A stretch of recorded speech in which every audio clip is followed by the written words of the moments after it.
Es su derecho a seguirlo haciendo, lo que está en juego. Exa FM y Democracia AM. Encarnamos la libertad de expresión. Con periodismo crítico. 7:45.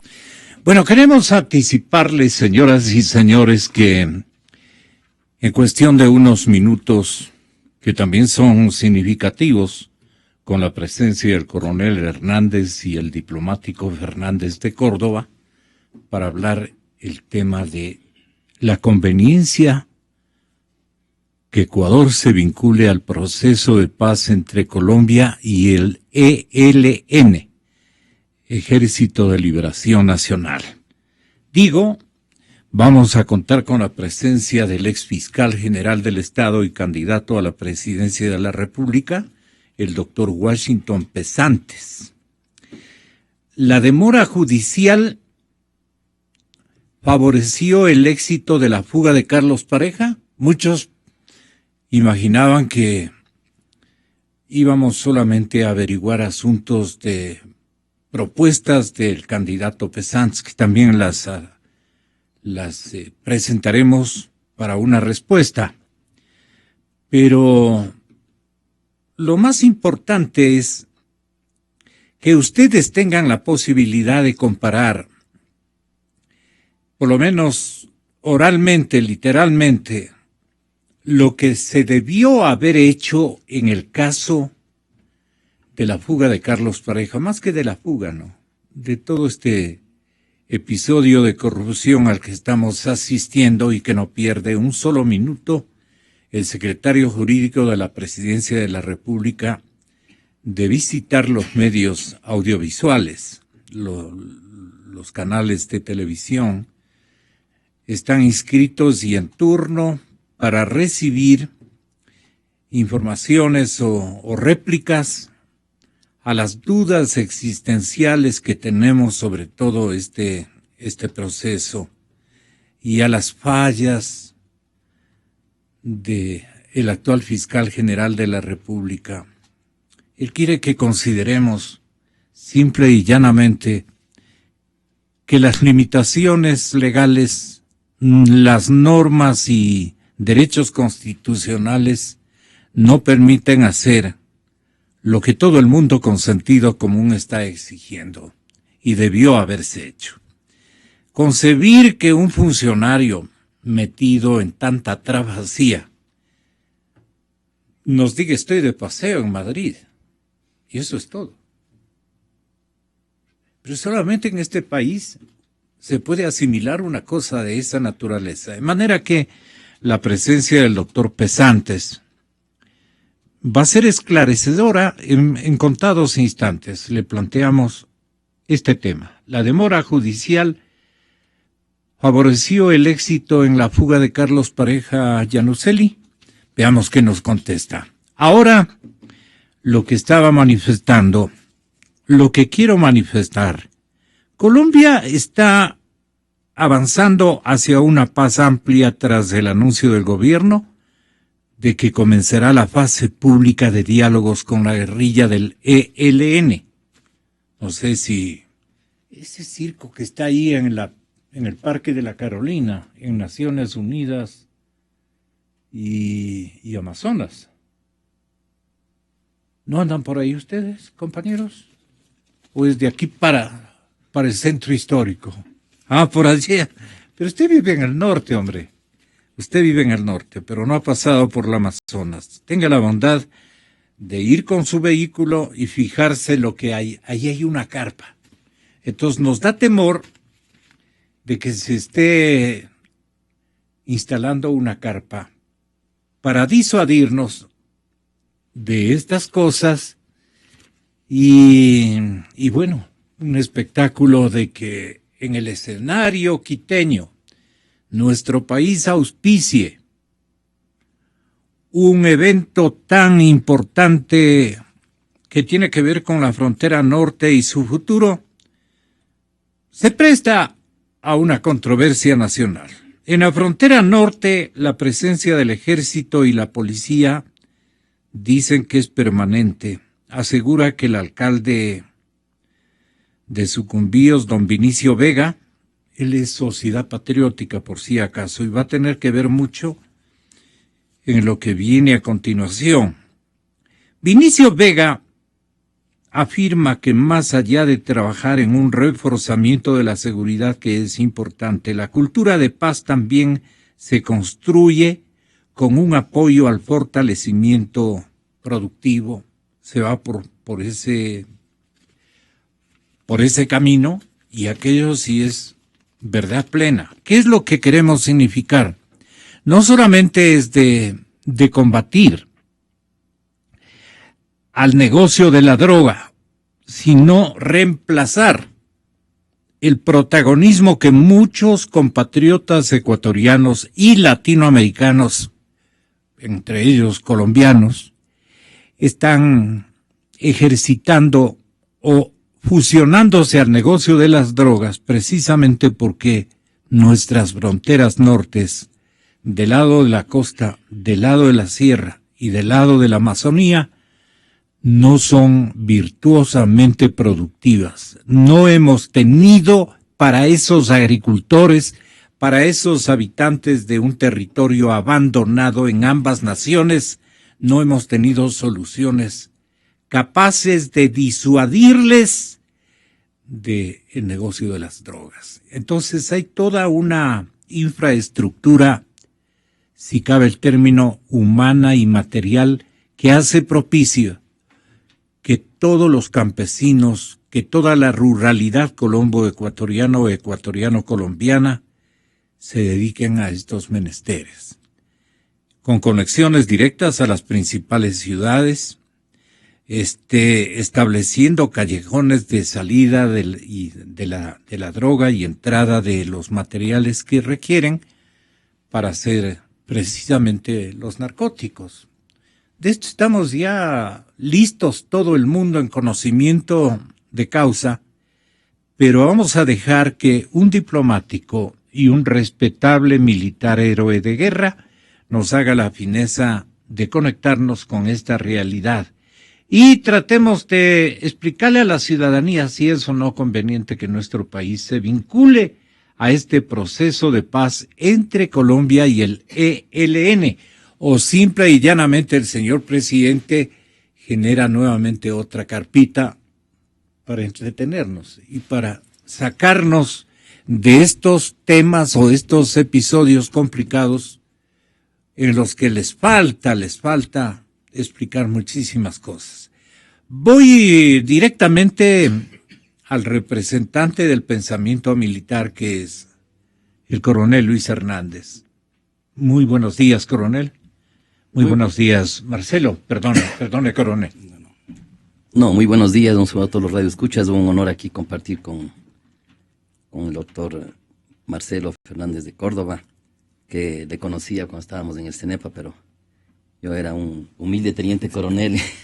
Él era quien nos representaba con mucha dignidad y sapienza el arreglo con el Perú. Por esas cosas... En la mismísima Brasilia. En la mismísima Brasilia. En Río y Brasilia. En Río y Brasilia. Así fue. O sea, por esas cosas de la vida, conozco de cerca este tema del ELN. Yo era comandante en Santa Cecilia en 1990. Uh-huh.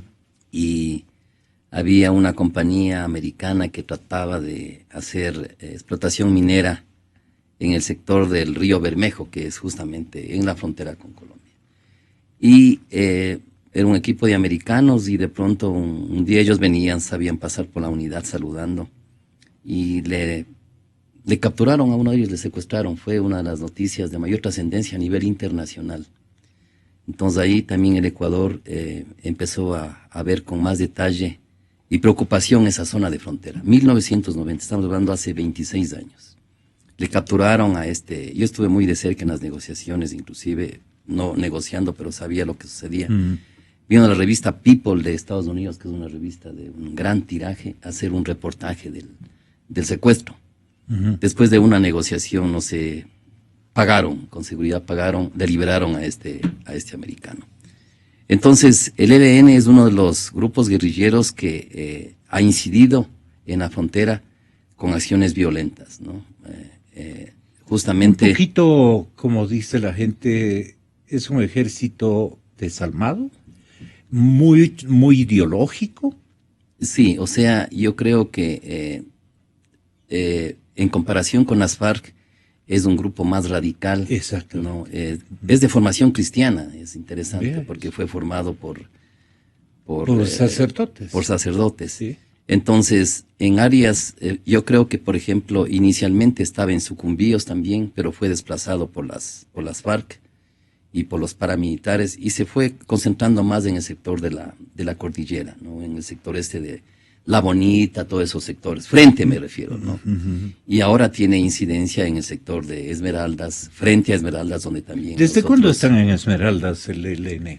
Yo creo que ha estado por lo menos unos 15, unos 20 años. Es difícil realmente porque era una frontera que nosotros no le teníamos muy controlada también, porque no había mucha población ahí. Sí. Empieza ese lugar a hacerse, digamos, un sitio de influencia en abastecimiento y todo cuando construimos la carretera Ibarra-San Lorenzo, ¿no? Ya.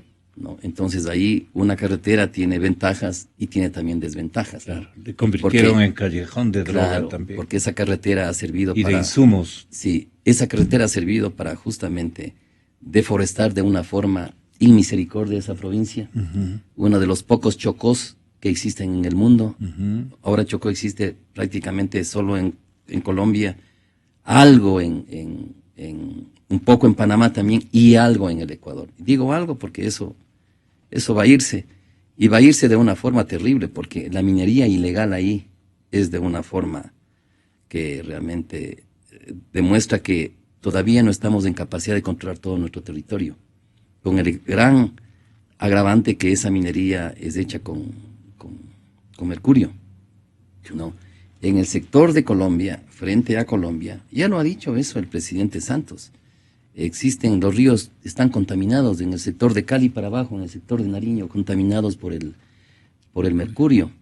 Y una de las tareas, una vez que se reoriente las Fuerzas Armadas de Colombia a los nuevos escenarios, una vez solucionado el problema de las guerrillas, una de las tareas del ejército colombiano es el medio ambiente. El medio ambiente, porque si usted analiza, usted tiene un cultivo de coca, ahí usted no utiliza mercurio.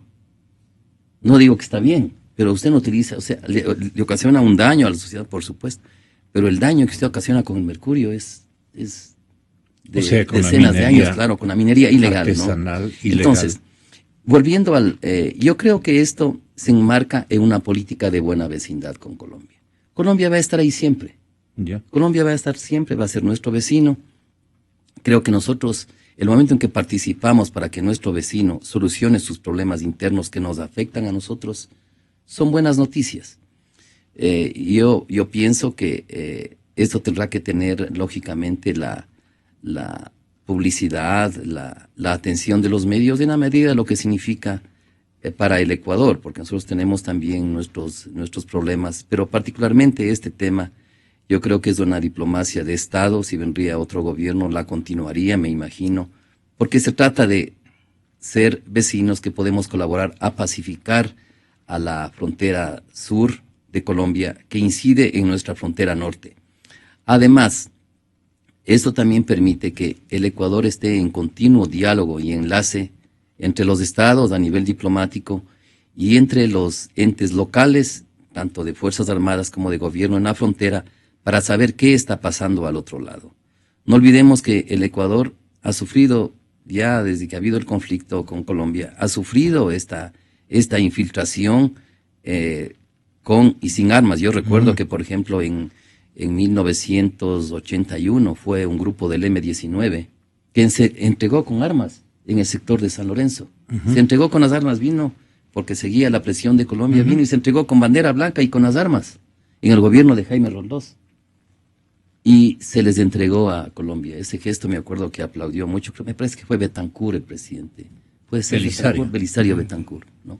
Entonces, estas cosas van a seguir pasando en nuestra frontera.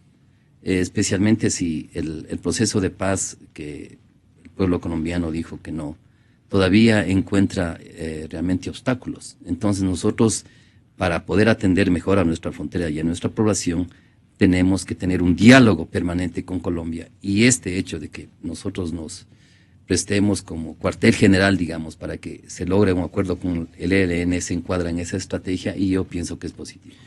Y desde el lado de las relaciones binacionales, desde el lado diplomático, hay que marcar una agenda de desarrollo fronterizo. Y allí, ¿cómo andamos en la Cancillería? Buena pregunta.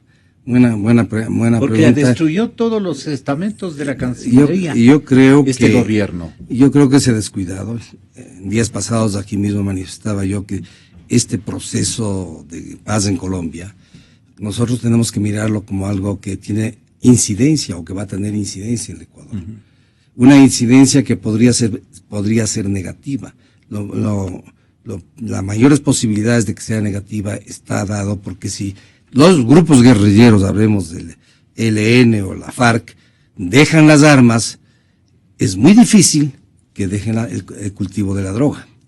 Entonces, ¿qué va a ocurrir? Posiblemente se va a intensificar el cultivo de la droga y se va a intensificar el comercio de la droga.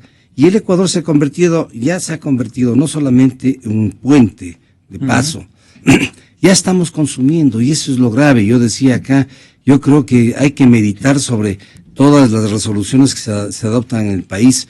Esa nueva legislación que se aprobó, que permite el uso, permite ciertas cantidades de droga que no son delito, supuestamente para consumo interno, ha hecho que la droga se venda en las puertas de los colegios, lo cual es tremendo para la juventud nuestra. Y eso se puede ver aquí en Quito, y supongo que en Guayaquil también se verá. No he estado últimamente ahí, pero el tráfico de la droga nos hace pensar en que eso tenemos que cuidar. ¿Qué efecto tiene para nosotros? No hay como desmantelar las seguridades que tenemos en la frontera, como se anunció inicialmente, que un 80% íbamos a disminuir. Todo lo contrario, tenemos que perfeccionar los controles, dotarles de mejores equipos y extender el cuidado, no solamente a la parte terrestre, porque al menos yo no recuerdo haber oído algunas intervenciones de la Fuerza Aérea, no he oído, y de la Marina sí algo, pero hay que robustecer la frontera terrestre, la aérea y la marítima, porque el problema de la droga posiblemente nos va a venir. Hay que pensar en algo. De los 4 años de negociaciones que se han hecho. Decirnos, el problema de la droga, más que seguro, se nos va a venir encima. ¿Qué quiere decir? Que van a expandir el consumo, ya lo han hecho. La cantidad de droga que venga al Ecuador va a ser, o que pase por el Ecuador, va a ser mucho mayor. Eso iba este momento. Simplemente hay que mirar cifras. Cuando se inicia el proceso de negociaciones FARC, gobierno en La Habana, habían 100.000 hectáreas de cultivo de droga, de hoja de coca. Hoy día hay 200.000 hectáreas. Se ha duplicado. Se ha duplicado. Y estando desde que fuimos a La Habana. No. ¿Sí? Sí, así prácticamente. Se ha duplicado. ¿Y eso qué implica? Obviamente, sí, que implica la producción de droga del doble de lo que había anteriormente. Y el negocio de la droga es tan rentable. Hay mucha gente que piensa de la siguiente manera. ¿Para qué prestamos la sala de la casa? Para que puedan venir a conversar sobre problemas que más bien nosotros debemos prepararnos a ahuyentar, digamos, esa corriente. Bueno, yo creo que en esto coincido con la opinión de los diplomáticos es válida. Puede ser útil que vengan acá al Ecuador, evidentemente que sí, y no está claro, porque hay que ver cuál va a ser el papel del Ecuador. El papel del Ecuador es permitirles que entren estos guerrilleros y que negocien con el gobierno acá y simplemente prestarles de local, o el papel del Ecuador va a ser activamente dentro de la negociación. No está claro. ¿En qué puede ser activo el Ecuador? Bueno, dentro de una negociación, pues hay países como ocurrió en La Habana con Noruega, con la propia Venezuela, que tratan de hacer amigables componedores, tratando de que las partes lleguen a un acuerdo posible, ¿no? Entonces ahí hay una participación activa. Ahí hay una pacificación activa, y ustedes han recordado la negociación nuestra de Itamaraty, tanto en Río de Janeiro como en Brasilia, ¿Cuál era el papel de los 4 países garantes? Tratar de acercar a las partes a que logren un acuerdo que sea aceptable para las dos, pero activamente, inclusive proponiendo proyectos de solución. No está claro cuál va a ser el papel del Ecuador, no se ha dicho, simplemente que vienen, que se les va a dar las facilidades.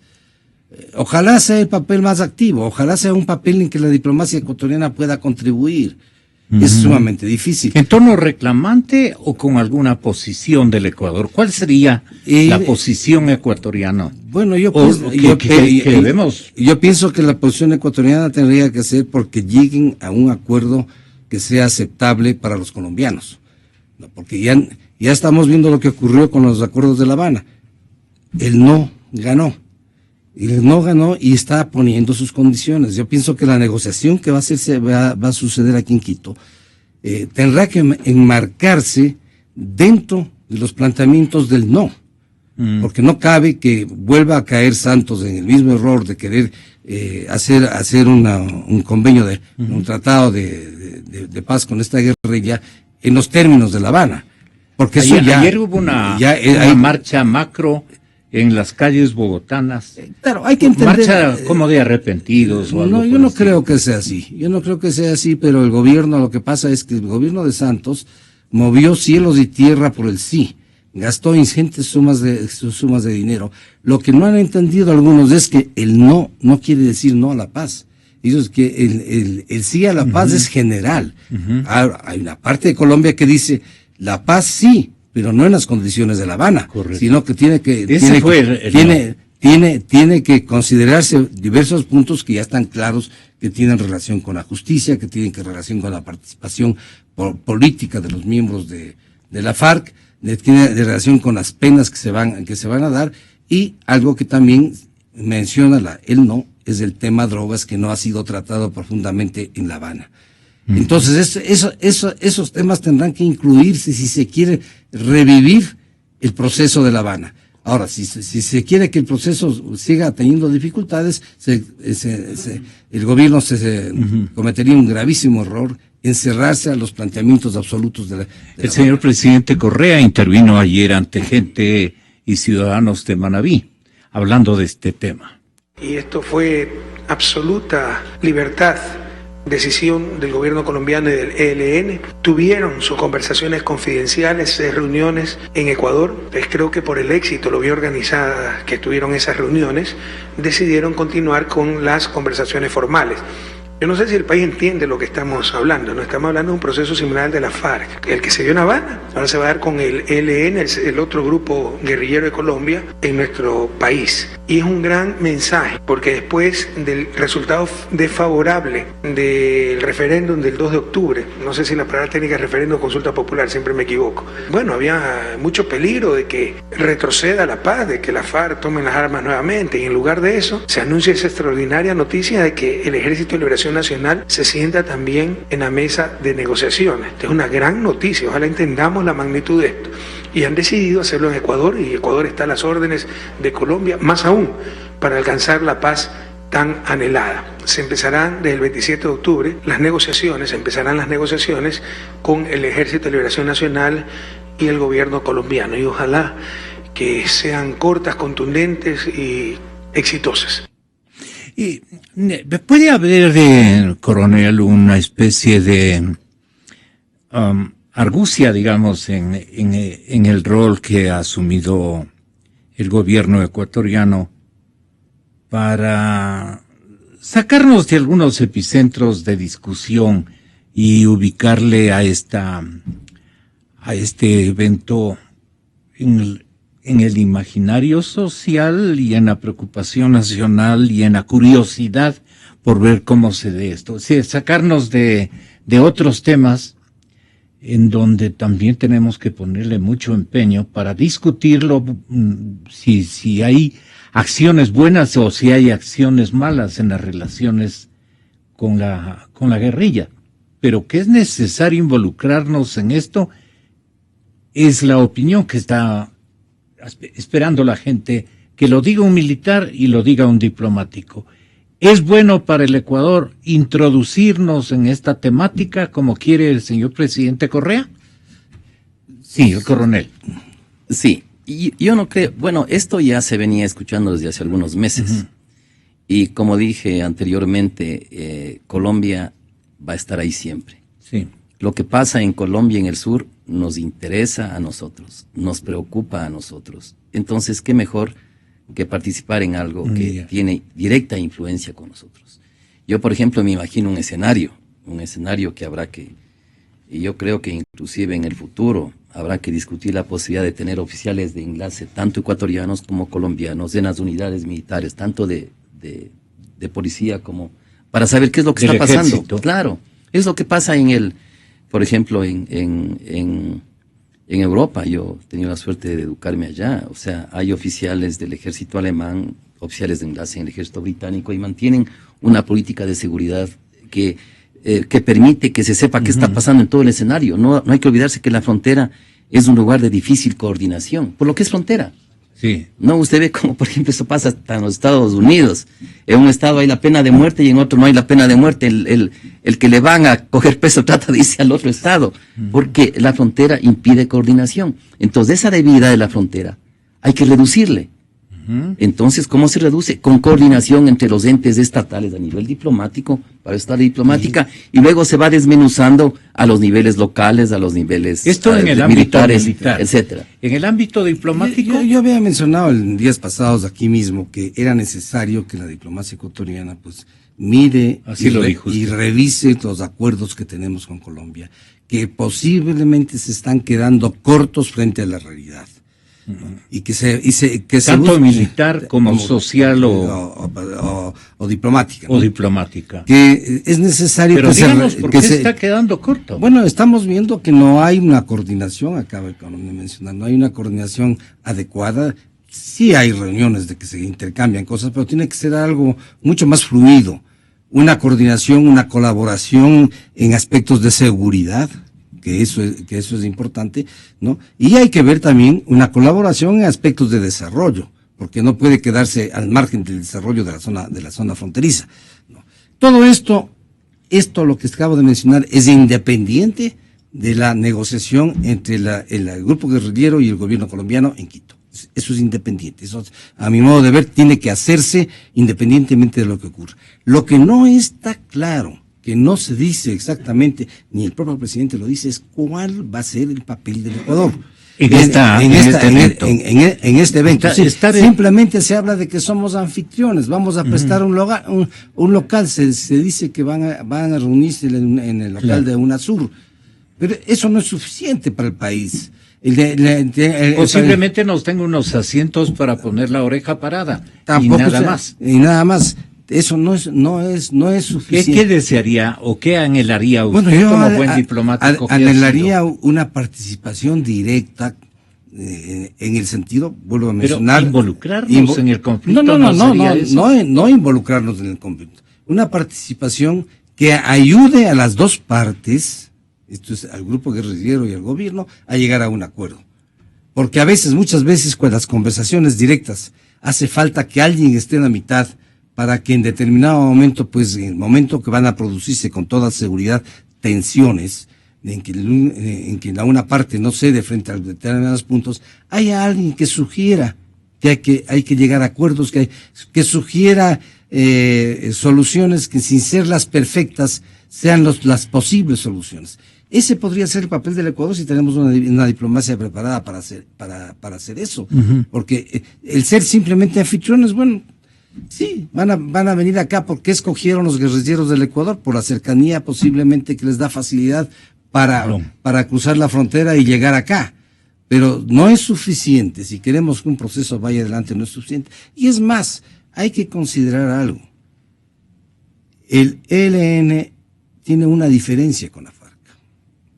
En la FARC se puede negociar con la cúpula porque es una estructura piramidal. Ajá. El ELN, y coronel, usted me corregirá si estoy equivocado. Vertical. No, es descentralizada. Es totalmente horizontal. Horizontal. Entonces, ¿qué ocurre? Que podrían estar de acuerdo con lo que se apruebe aquí una parte y otra parte no estar de acuerdo. Eso o sea, si usted arregla hay los caballeros del ELN de Putumayo, los que están frente a Esmeraldas dicen, no, nosotros no estamos de acuerdo. No están en eso. Esa es una dificultad práctica que se gravísima. Se viene notando. Porque justo el canciller Lon decía ayer, para que contesten ambos, o se dignen a analizar los dos esta situación, decía a la cadena NTN, decía el señor Lon, sobre las medidas de seguridad que se va a tomar en la frontera con Colombia en el caso de que se concreten los diálogos entre el gobierno de Juan Manuel Santos y el ELN. Eso ante la posibilidad de que disidentes de esta guerrilla pudieran pasar a territorio ecuatoriano para seguir delinquiendo. En primer lugar, hay que decir que el conflicto colombiano ha sido muy complejo desde la perspectiva del manejo fronterizo. Tenemos una frontera con grandes efectivos de seguridad, ¿no? Nuestras Fuerzas Armadas. Probablemente podríamos, en tiempo de paz, tener una frontera con el 10% del costo actual, ¿no? En tiempos de guerra estamos gastando 10 veces más de lo que deberíamos gastar en tiempo de paz. En muchos momentos de nuestra historia hemos tenido frontera con grupos irregulares, incluso más que con el Estado colombiano. Ha sido un reto importante para Ecuador, incluso que en algunos casos ha significado roces con la propia Colombia. Lo vivimos en el 2008, no queremos volver a eso. Así que además, poca gente sabe, pero somos el país de América Latina y el Caribe con la mayor cantidad de refugiados. Ecuador es el país de América Latina y el Caribe con mayor cantidad de refugiados, 95% de ellos colombianos. Por supuesto, bienvenidos a nuestro país. Por eso es que la paz la veíamos también con muy buenos ojos, porque, bueno, más paz es menos guerra, es menos violencia, y eso nos conviene el manejo incluso fronterizo. Ahora, claro, la paz también conllevaría otros retos, ¿no? Habría que ver el tema de los desmovilizados. Ahí hemos activado mecanismos binacionales, bilaterales entre Ecuador y Colombia.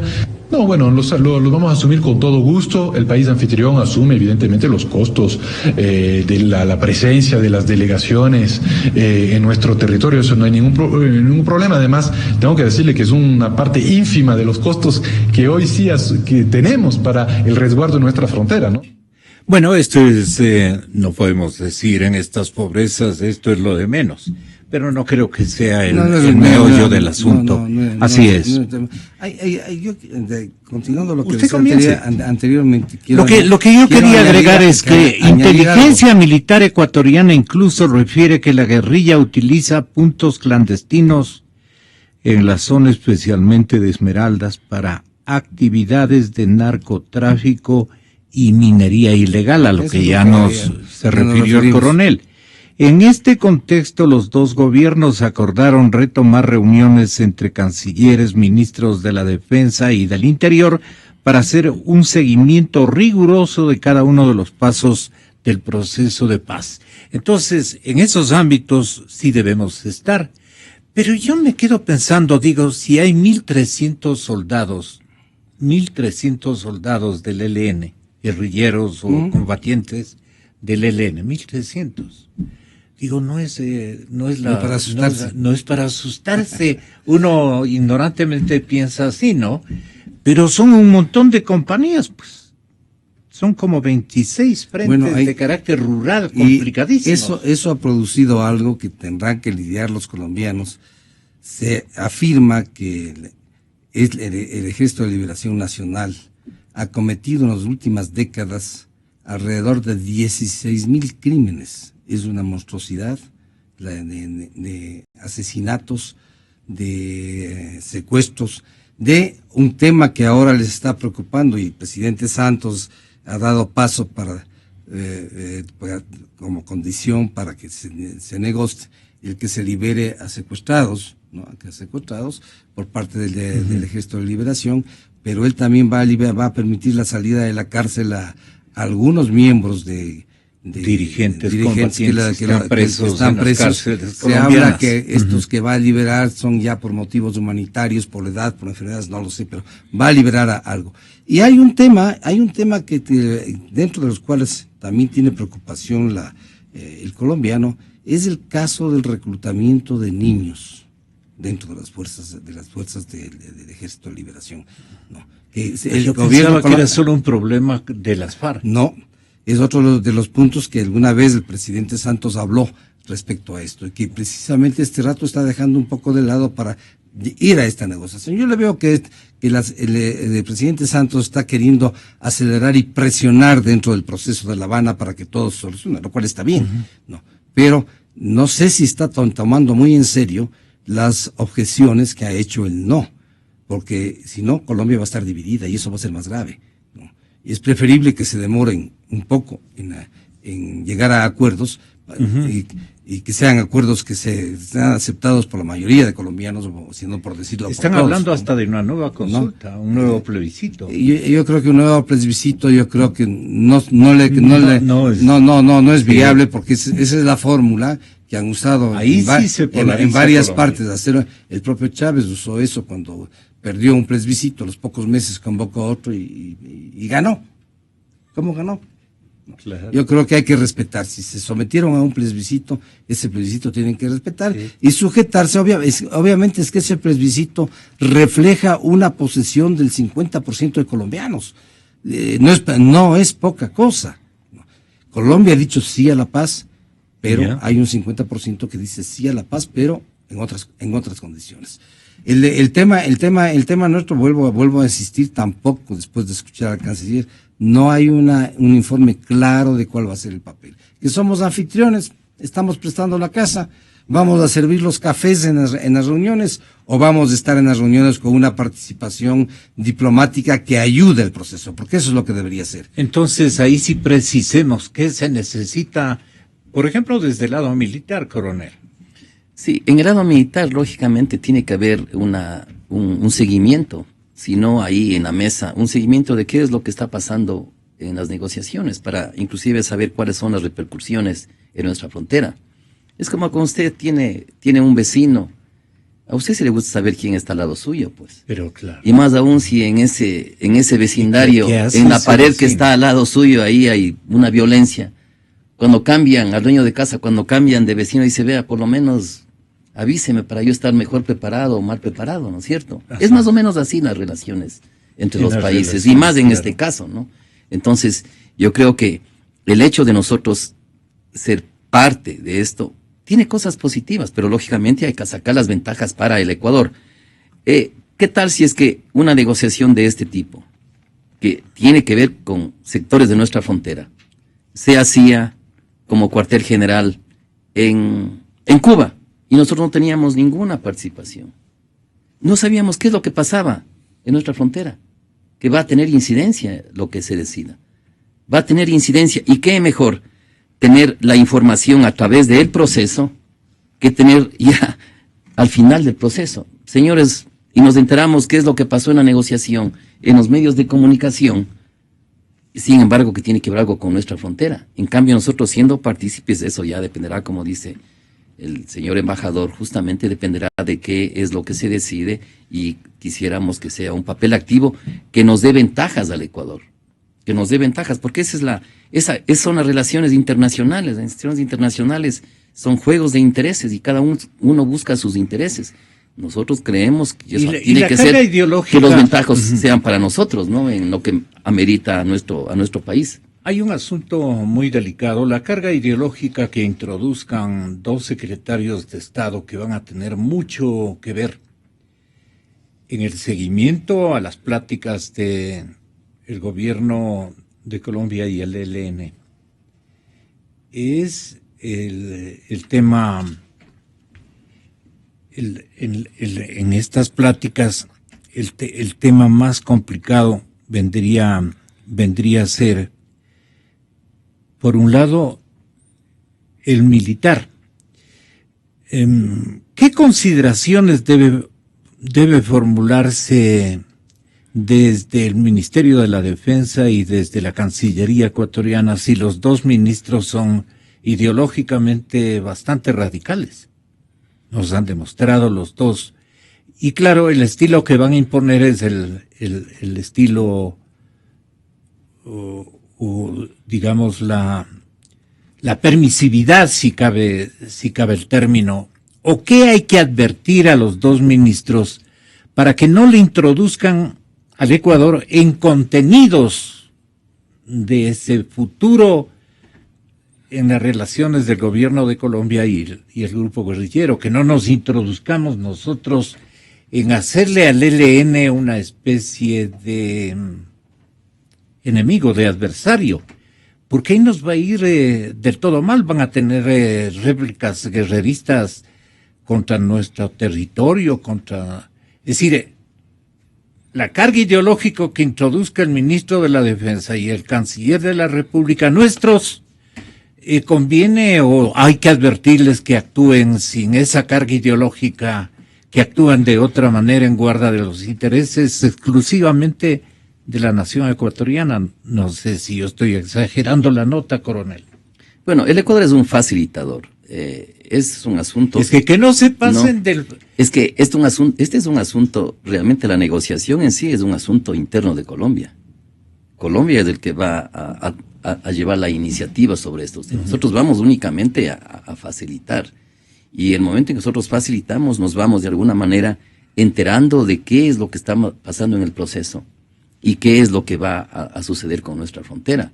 Y nuestros intereses tienen que estar centralizados en la protección de nuestra frontera y cómo va a ser afectada. Entonces, por ejemplo, en las negociaciones nosotros estamos viendo que las decisiones que se van a tomar pueden tener repercusiones de nuestras fronteras. Lógicamente haremos nuestras apreciaciones internas. Esto es secreto, por supuesto, que va a ser secreto, de manera que esas decisiones que se toman para la pacificación de Colombia no signifique que va a significar problemas para el Ecuador, ¿no? Eso sería una política pésima de vecindad. Entonces, eso es lo que se tiene que cuidar. Pero estando en el Ecuador. en la casa, ¿vamos a estar súper bien informados?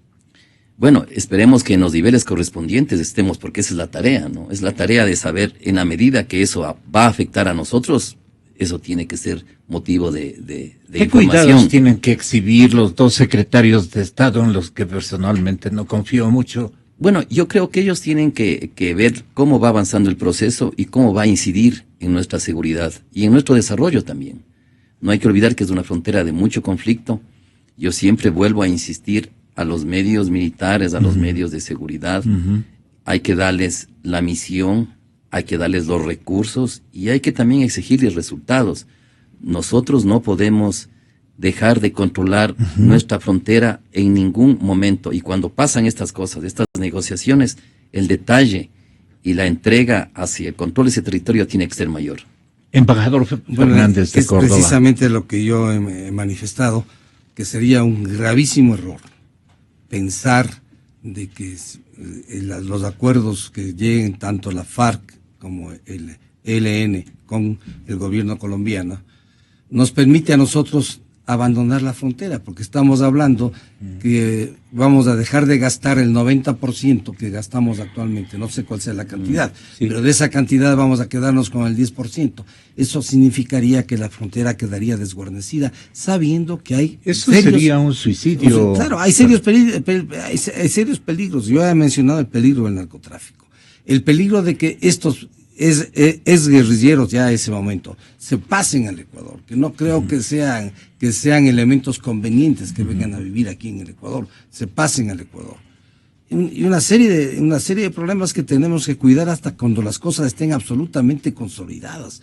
Y eso va a tomar, no va a ser cuestión de la firma de un papel. Eso ¿Qué tiempo es imposible decir, porque para mí el centro, el nudo gordiano que existe ahí es la droga. Y la droga va a ser bien difícil de extirparla. El gobierno colombiano tendrá que emplearse muy a fondo para extirpar esas 200,000 hectáreas de cultivos y para extirpar el tráfico de droga, que va a ser muy difícil, porque a un campesino o a un exguerrillero decirle siembre plátanos en lugar de la planta de coca, no.